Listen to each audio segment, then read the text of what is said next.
If you think of the phrase to be in mourning, you'll probably imagine a Victorian scene.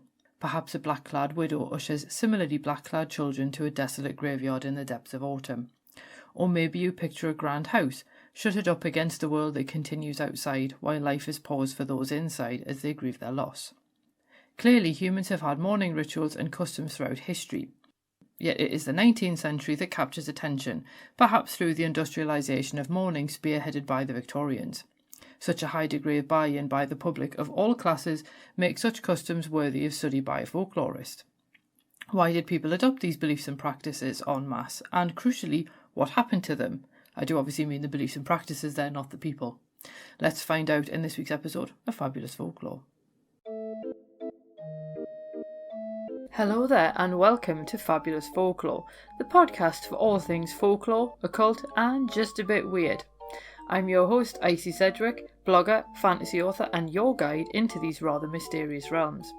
I've got some rare things to show you, so come on in, take a look around, but be careful not to touch anything. These things sometimes bite. Well, hello there, and welcome back to Fabulous Folklore with me, your host, Icy Sedgwick. I do hope that you are well, obviously bearing in mind what happened on Monday, so I hope that everybody is doing okay and taking care of each other and things like that, because I think that that is going to be what everyone's going to need to do going forwards. Now, I am obviously just going to jump into the episode because there's not really much point me dwelling on world events at this stage because, you know, there's not a lot anyone can do about it. Although I do want to say I was so jealous of New Orleans getting snow. It looked amazing. Like, you had more snow than we did, man. That was really, really cool. And it looked so pretty and magical. So thank you to everyone in New Orleans who's been sharing photos of your snowy scenes. It does look amazing. And I know that you don't exactly have the infrastructure necessarily to deal with it. But to be fair, neither does the UK. So there we go. Now, I was looking at my giant request list and I just wanted to address a couple of the requests that were on there because a few people had requested episodes for things I'd already done. So Selkies have popped up a few times on the request list. Yew trees have, as have magpie rhymes. All of them, I've already got episodes on them. So if you're not sure if I've done something before, you can obviously either ask us on social media and then I'll just send you the link to the episode if I have done it. Or there is actually a search box on the main webpage for the podcast feed. And that will obviously help you to find things ideally. Obviously, it helps if I've actually used that particular word in the title or whatever. But as I say, it's probably best to have a look on that because there is like 6 years worth of content because the podcast did turn 6 on January the 12th. So I recognise there are a lot of episodes to go through. But as I say, those things I've already done. Obviously, other things people have asked for, sometimes I can't do them because there just isn't anything on them and I've looked. So sometimes I'm not doing things that have been requested because there's just nothing about them. Other times they're on my list for later in the year. And so there's a really good one about the folklore of things in popular culture or particularly fantasy fiction. So things like Discworld and Lord of the Rings and so on. I really would like to cover that, but that's going to require quite a lot of research. So I'm moving that to later in the year once I finish writing the 2 books that I'm currently writing. So that one, as I say, has gone on the list because that is quite an interesting examination of that intersection between folklore and popular culture, and that's kind of where I try to sit anyway where I can. Someone else requested folklore gifts and book recommendations, which isn't really something I'd necessarily want to dedicate an episode to, purely because that kind of thing will obviously date quickly, particularly also the fact that people are all over the world who are listening, so it's difficult to recommend businesses that people can buy from. However, the book recommendations I absolutely can cover, and I would say that there is the Fabulous Folklore bookstore on bookshop.org, and basically, if you buy things from bookshop.org, the sale does actually help independent bookstores. So if you are looking for a way to like stick it to the man, as it were, then stop using Amazon for book sales. Obviously, some books aren't available on bookshop.org, and obviously this is for physical books. But if you are looking to buy physical books and they are available on bookshop.org, then I would suggest having a look on there first. They're not necessarily always as cheap as they are on Amazon, but at the same time, if you can afford a little bit extra, you are then helping an independent store. And also the fact that, yes, shipping might take a little bit longer, but again, it sort of comes with other benefits as well. I would say as well that the Fabulous Folklore bookstore does obviously mean that I earn affiliate income from that because that's just the way that the bookstores work. And I would say as well that the books that I've got in the bookstore, it's kind of a directory of book recommendations as well, because I wouldn't put something in the store that I didn't recommend. So if you're not sure, you can always have a look on there. Again, not all the books that I want to recommend are actually available through Bookshop. And obviously you might go, oh, why have I not included so and such a book? It's probably because I haven't read it yet. So that's why. So if you are looking for folklore books, and there's obviously like witchcraft history and even tarot decks and things in there. So there are various things that I recommend, and I do keep adding to it. So if you are wondering about book recommendations, I would recommend the Fabulous Folklore bookstore, and that is linked below. But onto this episode, I had a request for folklore related to funerals with a focus on mourning rituals, and I thought, you know what, that is ideal to have a look at for Miscellaneous Month. It's something that I think you probably already know I'm fascinated by anyway, being the goth that I am. And there is nothing like a spot of mourning when the world is in an absolute state. I have obviously already done episodes on sin eating, and there are a lot of customs associated with funerals in my episode about cemetery superstitions. So in this episode, I thought would focus specifically on mourning rituals, which I think was the gist of the request anyway. I'm not going to be mentioning things like telling the bees or covering mirrors, because those practices are covered in other episodes. So let's crack on with the episode. First of all, you'll sometimes hear the way mourning is practiced in the 19th century as something called the cult of mourning. So where exactly did that come from? Well, it didn't actually come from a vacuum. Funerals have long been an opportunity for people to show off their wealth and social status. And long before the Victorians, people spent an absolute fortune on mausoleums, feasts, and also processions to remind those of lower social rank who was the most important. And it actually took about 250 years for mourning rituals to pass from royal circles in the late 16th century to the industrial working classes in the 19th century. Now, obviously, it's in the 19th century that funerals actually become quite performative, with mourning becoming a cult in Victorian England following the death of Prince Albert. And that's kind of where you start to really see it kind of take off to a great degree. And given displays of emotion were frowned upon, funerals and mourning became a way to demonstrate your psychological distress without actually having to have a display of emotion. And it also became a way to signal ideas to others. So the more ostentatious the funeral, the more it showed how loved the deceased was, and also how much money and power you had as well. So funerals were very ornate, very public, hence the term funeral director, and people would sometimes actually hire professional mourners to weep and wail and grieve for the deceased as if they knew them. There was actually a company in Britain called Rent a Mourner for a while, but I don't think it's in operation anymore, where you could literally rent mourners for a funeral. But in the Victorian era, the more mourners you had, the more respected you had been in life. So obviously many professional mourners were women, which was a kind of weird quirk in a way, because it created a socially acceptable job for women in a time when job roles might otherwise be designated as being for men.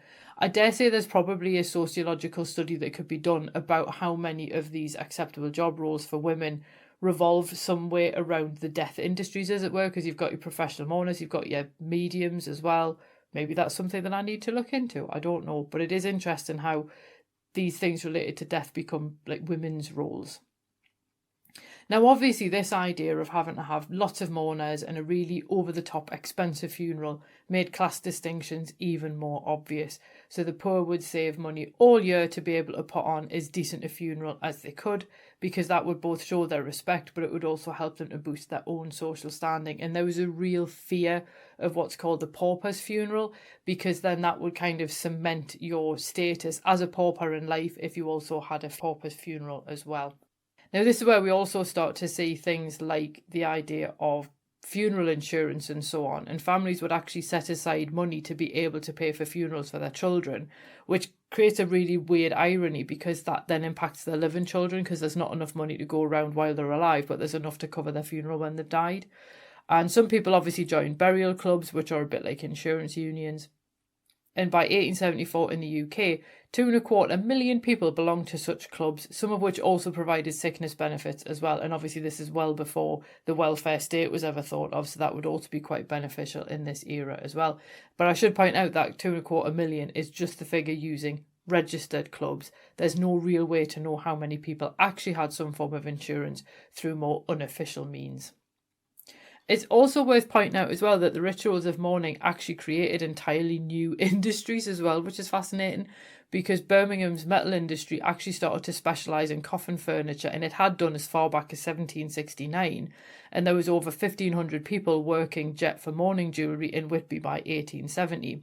Interestingly, one of my ancestors was actually a jet worker in Whitby. I think that speaks volumes, really. But anyway, then you get the hairwork jewellery, which built on the existing notion of saints' relics through the preservation of part of the body, albeit obviously in this regard it was not for magical or curative means, it was so you could then keep a part of that person close. So let's have a look at some of the customs. Now, perhaps the most obvious custom involved with mourning was that of using black for literally everything. Mourning families would cover everything in black crepe, including doorknobs, to let visitors know that they had experienced a loss, and they would actually use white crepe for young or unmarried deceased people. Anyone coming into a home that had experienced a loss had to wear a black ribbon, and this was believed to stop the person then taking death with them beyond the house when they left. It is important to remember that black was always a fashionable colour, and obviously it is now, but the exact materials and shade of black is what differentiated mourning wear from regular black. And you can think about this yourself if you think of the difference between like a black woolen fabric and black silk. They're completely different fabrics and they kind of represent different things. So crepe was an incredibly matte black shade, but it was also deeply uncomfortable to wear, which reminded the wearer of their loss. Like nobody would enjoy wearing crepe. Now, there were actually some customs that I found in America, because I know that I do have some American listeners, and in 1890s New England, some towns would actually toll a bell to announce a death, most often at the first sunrise after the death. So it would toll for a few minutes, take a pause, and then it would toll out the number of the deceased's age. And you can only imagine how upsetting that would be if it was only 2 or 3 tolls or something like that, compared to 97 or something like that. Obviously, most deaths are sad, but when you start having the younger end of the spectrum, it does sort of somehow seem a little bit more sad. In 19th century New England more widely, the family would also present mourning rings to the coffin bearers, and these might contain a lock of the deceased's hair, the name of the dead and the date of the funeral, or a skull and crossbones. Now that feels a bit less unusual when you remember that half of the 8 bearers were actually chosen because of their relationship to the deceased. So they weren't just handing out these mourning rings to anyone, they were handing them out to people who were related or important in some way to the deceased. You do get mourning rings in other places as well, it's just that was where I particularly found it in an article from 1894. There was also a brief custom in early and mid-18th century America to give gloves to attendees at funerals. Now, nobody unfortunately wrote down how or why it was important to hand the gloves out. It's just known that it was.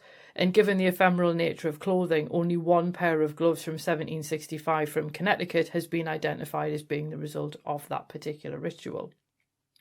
There is a suggestion that while rings were only given to ministers or family members, gloves were given to everyone who attended, which probably explains why it was largely only the New England elites that distributed huge numbers of gloves, often imported from Europe.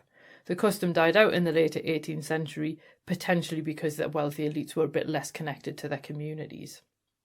And finally, there was another custom that actually went from Britain to New England, and that was the use of the word poor to denote that an individual had died. Now, it didn't matter how wealthy or otherwise they had been in life, but if you heard "my poor mother" or something like that, you knew that the person's mother was deceased. It also didn't matter how long ago it was that the person had died either. So somebody might have said "my poor mother" about a mother who died 50 years previously, but it was still used. And somehow it seems a bit less cold than saying late to describe someone as deceased, so I think I can understand why people would use that one. But I think in some ways the thing that you might often think of when it comes to somebody being in mourning is the clothing, and it's really weirdly prescriptive, and people would actually follow quite strict mourning etiquette because there were different stages of mourning and then permitted colours and types of clothing at each stage. Now, mourning for women could last for up to 4 years, although Queen Victoria continued mourning Prince Albert from his death in 1861 until her own death in 1901. But even within mourning wear, trends did change, and women would actually rush to buy the latest fashions. And of course, there were warehouses to help with this, which we will come to later. So the first period was full mourning, which lasted a year and a day. And women would wear the darkest black possible, with clothes made from crepe to represent the weight of their grief. The outfit would be completely plain without any details, and women couldn't re-enter society for a year. Then they would move into second mourning for another 9 months. And at this point, women could now introduce secondary mourning colours, which would be things like grey, mauve, white or lavender. They were actually now allowed to venture back out into society again, but obviously they had to be in the correct clothing. There were also stipulations around how much jewellery you could wear and what the jewellery could be made of, and this is why jet then becomes so important, because it's got that matte feeling to it. So it's very much associated with mourning. And obviously, if anyone wasn't sure what to wear or when to wear it, manuals did advise on the correct period of mourning for different circumstances, like how long would you mourn the death of a second cousin? It would explain these things to you. Next, women would then move into half mourning, which usually began 21 months after the death. By this point, women could ditch the crepe, and they might just fade out the mourning clothes altogether by switching to lavender instead. So you would still know that the woman was in some form of mourning, but that it was obviously a lot less recent. A widow could actually leave mourning completely after 2 years and 1 day.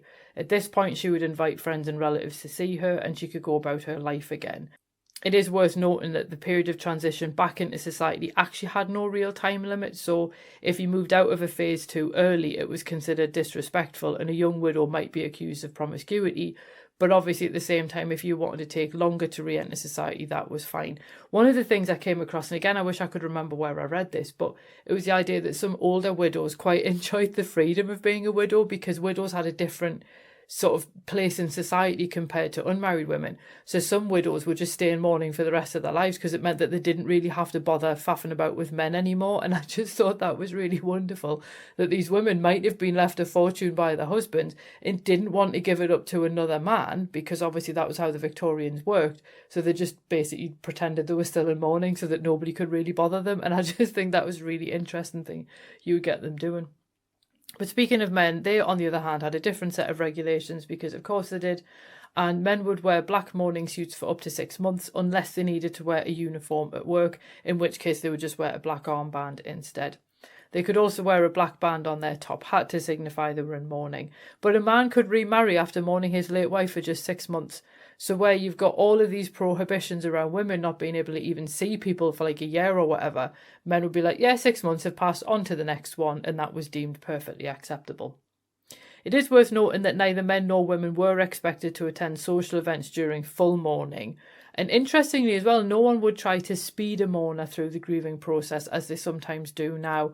And I say this sometimes when someone's had a loss and maybe they announce it on Facebook or whatever, how quickly people almost lose interest in that person's grief and expect them to just get over it. And I don't know if it's because people have a discomfort around people talking about matters like grief and bereavement, and they don't want to hear about it, so they try and speed the person through it so they don't have to hear about it, because I think people are really useless at actually sitting with somebody else's pain. But there's also that kind of toxic positivity of, oh, never mind, it's what they would have wanted, they wouldn't want you to mourn them forever kind of attitude. And it's like, grief totally doesn't work like that though. So I think it's interesting that the Victorians, for all of their many, many, many, many flaws, and there are many, that is one of the things that I think is quite interesting, that they allowed people to grieve as long as they needed to. I did mention mourning etiquette as well, and by the 1850s, even women's magazines were exploring the details of mourning etiquette. So can you just imagine picking up a copy of like Vogue and it having a whole load of mourning trends in it? Like, that would be quite an interesting issue to come across. But part of the reason why there was such a focus on the etiquette was because the overly elaborate nature of mourning meant that people would worry they would lose social status by ignoring or forgetting something important. Middle-class women took their lead for dress and behaviour from the upper class, as much as they did in every other thing as well. And in 1881, Sylvia's Home Journal even published a complete list of items a new widow would need in order to dress and mourn properly while staying in fashion, which again I just think is absolutely wild. Because capitalism loves an opportunity, dedicated warehouses opened that only sold mourning wear. And if you think about it, like from a business point of view, that is the one thing that you can't guarantee in life, but it's kind of predatory at the same time. Some warehouses would actually conduct funerals as well, and bigger department stores would simply have their own mourning departments where they would literally sell nothing but mourning wear. And you could buy everything from the fabrics you needed to the right mourning parasols, mourning stationery, and so on. And your entire outfit included accessories that had to fit the mourning wear look. But Jay's was one of the 4 major mourning warehouses, and they would actually send catalogues to those who couldn't visit the stores in person, and they actually helped to develop ready-to-wear mass clothing and also mail-order shopping to cater to demand, which is really interesting. That's something that we really take for granted now has its roots in people wanting to have the right clothing to go to a funeral and so on. Now, the warehouses obviously proved much cheaper than local tailors and dressmakers, and also buying ready-to-wear clothing meant that people could outfit themselves quickly in the event of a sudden death. Assistants were always on hand to sell stuff that you probably didn't need, but they sold it under the auspices that you didn't want to not have something and look like a terrible person. So again, it really does capitalise on somebody being in a vulnerable state. Death essentially made families rack up huge debts, whether it was the middle class trying to emulate the upper class or the working class trying to avoid a parish funeral. And the reason why Jay's is important is because they actually published their own guidebook to the history of mourning, which you can read on archive.org, and it tries to justify how people have mourned throughout history. And it's quite an interesting book, but it is kind of doing so to justify you spending a lot of money on mourning as well. So it is a little bit of a double-edged sword there. Now, naturally, mourning accrued a few superstitions along with its customs and etiquette. So, for example, it was considered important not to fall in love while wearing mourning clothes, or you would never marry. Now, considering how often people might find themselves in mourning if they had an extended family, that one could prove to be quite difficult to avoid. In Ireland, it was considered unlucky to have black-edged paper in the house due to its use in sending death notices, and people also thought it was bad luck to keep crepe in the house, so they needed to buy new crepe every time there was a death. Now, I can't help thinking that one was probably started by the mourning warehouses to ensure that people kept buying, but that said, I think both of those superstitions might have a degree of sympathetic magic about them. So in other words, you wouldn't keep something in the house for fear that it would attract more of whatever it represented. The tradition for expensive mourning wear essentially disappeared in 1914. We can obviously understand why, because this would not be practical during wartime for people to be wearing full mourning all the time, and considering how many more people were having deaths in the family, it just wasn't practical. And also, mourning had actually been on quite a slow decline in the years leading up to that point, because the death of Victoria did lead to a change in how strictly people stuck to mourning rituals. But there again, as late as the 1940s, some people would still wear black armbands or black diamond patches sewn to their sleeves. Now, while some of that etiquette has remained in contemporary Western practices, obviously I'm thinking here of the wearing of black at funerals, or indeed you often see sports professionals wearing black armbands as well. A lot of the specifics have actually died out. Many of the customs have disappeared completely. For example, obviously no longer do you have to stay away from people altogether for like a year if you're a woman who's lost someone. But those customs have then been replaced by new ones. So look at the tendency for people to leave flowers or helium balloons or soft toys at sites associated with death. I would ask, if you ever have the idea to leave a helium balloon for someone, please don't. Helium is a finite resource, and it really should be used for things like MRI scanners, not balloons. And they're also really terrible for the environment as well, and they've caused horrible choking deaths and things for farm animals when if they've been released and then they've come down somewhere else. Please just avoid helium balloons at all costs. If that's the only thing you take from this episode, then fair enough. But they're just really not a good thing to have around. But I think the part of the reason why the customs have changed, it's because the prohibition on displaying emotions means that people no longer need to hide behind black crepe to show their distress. People can actually just express that openly. But I do sometimes wonder if in some ways, while we've then created these new mourning rituals for like mass mourning when something happens, I do sometimes feel like we've lost the personal aspect of mourning. And I think in some ways we do outsource a lot of things, such as handling the dead. People don't really die at home as often now. It's often you're away somewhere else, like a hospital or something like that. And people don't really have the same contact with their own dead anymore as they used to. And obviously that's fine. I mean, the death industries are really, really important, and they're really, really necessary. And they're often really, really invisible, which is really unfortunate considering what excellent work they do. But I think at the same time, where mourning was accorded a certain degree of reverence, it's now considered something to be sped through, with grieving individuals cajoled into re-entering society and continuing with their lives as soon as possible. I don't agree with the vast sums of money laid out which turned it into an industry in the 19th century, but I do think that we can still understand that grieving is something that everyone will need to do at some point.